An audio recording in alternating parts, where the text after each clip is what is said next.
Hi everyone, I'm Natalie Sweet, your Learning Community Facilitator for the Exploring History Learning Community here at SNHU.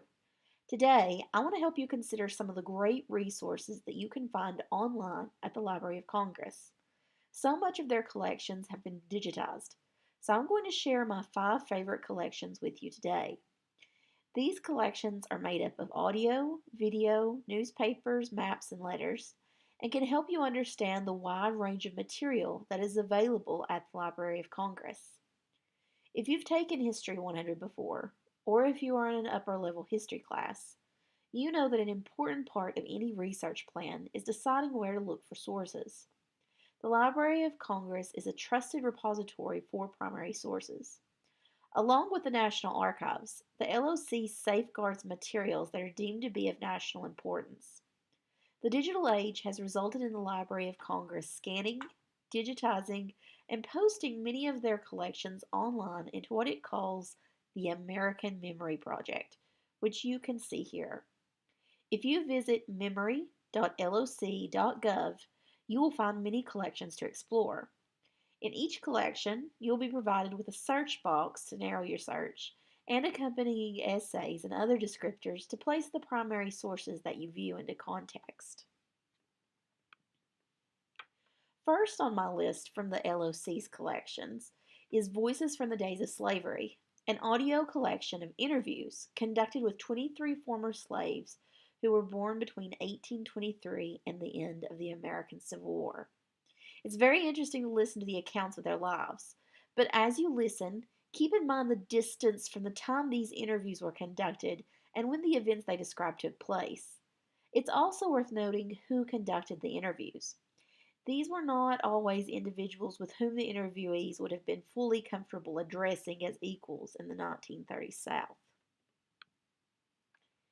Second on my list from the LOC's collections is After the Day of Infamy, Man on the Street interviews following the attack on Pearl Harbor. Unlike the Voices of the Days of Slavery collection, these audio interviews were gathered in the 12 hours after the events at Pearl Harbor. This means that while the details of the event are sometimes wrong in the immediate reporting following the attack, it is a good measure of the emotions and thoughts that the American on the street was feeling in the immediate aftermath. Third on my list is a motion picture collection that chronicles the Spanish-American War. Produced beginning in 1898, these were some of the first videos that Americans would ever have seen of war on a foreign shore.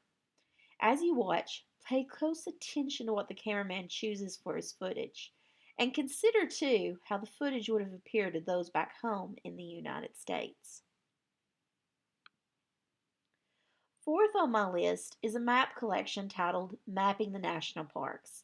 I'm a national parks fanatic, and this is a great way to trace the history of places. Don't think that the collection will limit you to simply looking for geographical markers too. You can use these maps to track the transportation revolution and to study America's early conservation efforts too. Fifth on my list, and my favorite, is the Library of Congress's Chronicling America collection. Here you will find thousands of newspapers from all around the United States from the years 1789 to 1922. You can search by subject and year.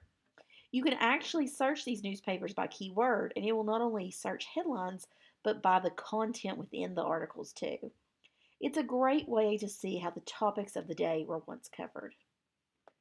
For more history resources like this one, be certain to visit the SNHU Exploring History Learning Community at SNU Connect.